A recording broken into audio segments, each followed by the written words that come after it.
Hey everybody, welcome back to the Thinking Crypto channel. I have some very big updates to share with you all. We're going to talk about the SEC and what they're doing to try to stop XRP holders from intervening into the current lawsuit they have with Ripple. In addition, a petition has been reached as far as the max capacity to have the the SEC lawsuit thrown out. So we're going to talk about all of that and my upcoming interview with attorney John Deaton as well, and what we can expect soon. I think a settlement may be on the horizon. Also, we're going to talk about Michael Saylor and MicroStrategy have bought more Bitcoin. They bought the dip, and China is banning Bitcoin for the 1,000th time, I think it is. So we're going to go through that, and we have a big update that Sony has filed a patent to accept Bitcoin and some other items that I want to run through with you guys, which is very bullish, by the way. So we're going to break it down. Before we get into it, go ahead and hit that thumbs up button, leave a comment below, and hit the subscribe button if you're new here. It helps support the channel and it doesn't cost you anything. Guys, friendly reminder, I have a free weekly newsletter. Free. You don't have to pay anything. All crypto insights and knowledge. Please sign up. It helps support the channel. And once again, it's free. Link in the description. Heads up, I will be interviewing Michael Arrington, the Michael Arrington, one of my heroes, honestly. The guy created TechCrunch. He's a founder of TechCrunch, which had a big impact on my life in my passion for technology and learning about things. And I'm excited to speak with him. The guy, of course, founded Arrington XRP Capital, a hedge fund denominated in XRP. So you don't want to miss that interview. And as mentioned, I'll be doing a follow-up interview with attorney John Deaton to talk about, obviously, the motion that he has filed on behalf of XRP holders. So not much happening in the market here, guys. The FUD continues to pile on, and obviously Elon started it. And you know, it's funny how these things happen when Bitcoin is in a correction mode. That's the time you hear, oh no, this is going to get banned, or this is going to happen. And I say that not to make myself feel better, but having been in the market since 2016, I've seen this, especially in the bear market. There's just this news, it's almost targeted. When the price is down, that's the time to release it, to put in more FUD to try to drive the value down. But no matter what they try to do, they cannot kill this asset class. The genie's out the bottle, the train has left the station, and this is, as the World Economic Forum document said, the fourth industrial revolution. And blockchain and crypto are changing the world. So guys, attorney James K. Fillon, if I'm saying his name correctly, he tweeted the following: XRP community, SEC news, SEC versus Ripple, XRP. The SEC has filed another objection to the motion to intervene. So he's talking about John Deaton's motion to intervene on behalf of XRP holders. The SEC's mission statement is, among other things, to protect investors. Right? That is one of their core values, their core missions. The SEC has argued from the beginning of this enforcement action that XRP is a security, thereby arguing that XRP holders are actual XRP investors. In its latest filing, it attacks XRP holders. It says, because movements are not seeking to appear as objective friends of the court, but rather to advance their own interests to pursue claims against the SEC. Yeah, I don't care about being friends with the court.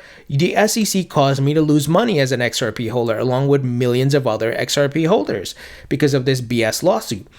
Here, attorney James Fillon continues. Defendants request that movements appear as amici should be denied. It's clear that the SEC is antagonistic towards XRP holders and has no intention of protecting them or advancing XRP holders' interests, which leads to only one conclusion. The enforcement action brought by the SEC has never been intended to protect anyone or anything. Its only objective was to destroy XRP holders, and Ripple. The SEC is horribly misguided and needs to end this travesty. I absolutely agree with this. And I'm not saying that because I'm an XRP holder. I know it's like, one of those things where you can be like, oh, well, Tony, you hold XRP. That's why you're saying that. No, I mean, you just look at this logically. Like, step away from it for a second and just think about it from a logical standpoint. And look how it went about with Jay Clayton. On the man's last few days, he did this and then ran out the door with his cronies, right? They had 8 years to do this. FinCEN filed, or fined, I should say, Ripple, and they paid their fine and labeled XRP as a virtual currency. Where was the SEC? Where was the SEC in 2017? Why, after multiple conversations with Jay Clayton, and it was, some of these were televised, and there's videos online where they're asking him, hey, Jay, what's the deal with XRP? You know, it's like in the top 5 for crypto. What's going on? He would not answer. And they gave clarity on Bitcoin, and William Hinman gave clarity on Ethereum.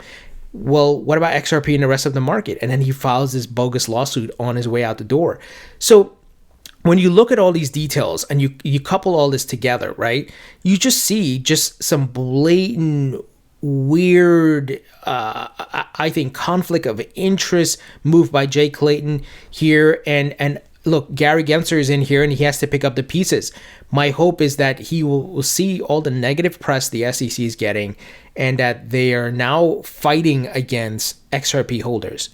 It's not even like about Ripple only now. They're spending their time talking about how the XRP holders don't have anything to do here and blah, blah, blah. So this is bad PR for the SEC, and it just makes them look horrible. And I'm hoping Gary Gensler, the pressure comes in and probably some friends of Ripple in Congress and so forth will come in and just put pressure and we get the regulatory clarity, because this is ridiculous, obviously. Now, check this out. XRP holders. So shout out to all the XRP holders. And I of course, signed this petition to end SEC lawsuit meets required number of signatures. So XRP holders are stepping up here, and this is great because it shows how decentralized the nature of the holders are, and digital assets are not. It is different from stocks. We don't get any dividends. We don't have any rights to Ripple or shareholders and so forth. So crypto and policy founder Thomas Hodge has successfully obtained 30,000 signatures on a petition requesting that the SEC drop its lawsuit against Ripple, in which the regulatory agency accuses the firm of selling unauthorized securities in the form of XRP, which of course we know is bull. Hodge and the supporters claim that the SEC, an agency whose goal is to protect investors, has caused undue damage to XRP holders by taking legal action against Ripple, causing XRP to lose billions of dollars in value. Petitioners urge the SEC to end the lawsuit and rethink their strategy to regulate the crypto industry. Here's kind of the one-liner, if I were to put it, that summarizes the petition. End the Ripple lawsuit and stop the SEC from making up cryptocurrency rules through lawsuits in place of writing these rules properly, with public input and partnership with the U.S. Congress, as it should be. So great to see things are moving along here. Like I said, I'll be interviewing attorney John Deaton hopefully this week to give you guys an update on this, because he's the man on the forefront here fighting on our behalf and getting these things going. So the SEC, I mean, it's just... there's some blatant conflict of interest. It's just a mess. I don't know what the hell is going on. The only person I don't include in that is Hester Peirce, who I've interviewed. She clearly gets it. If you haven't seen that interview, I'll put a link in the description, where she says, in an interview, she feels she's talking to a wall or to like herself. They're not listening. You cannot treat cryptocurrencies and digital assets the same way you would traditional securities and stocks and so forth, right? You can't use an 80-year-old Howey test on this. It's just ridiculous. I think anybody who understands technology and what's happening in the world today and reality of what's happening today would understand that. But I think there's just, it's one of those government agencies that's gotten so big and so powerful. And I think some conflicts of interest, possibly some corruption. Look, Jay Clayton, man, you look at where he's working at now, along with William Hinman, companies that are invested in Bitcoin and Ethereum. Not good, right? We've talked about this ad nauseum, so I don't want to go too much into the details, but clearly where there's smoke, there's fire. There's something fishy going on here.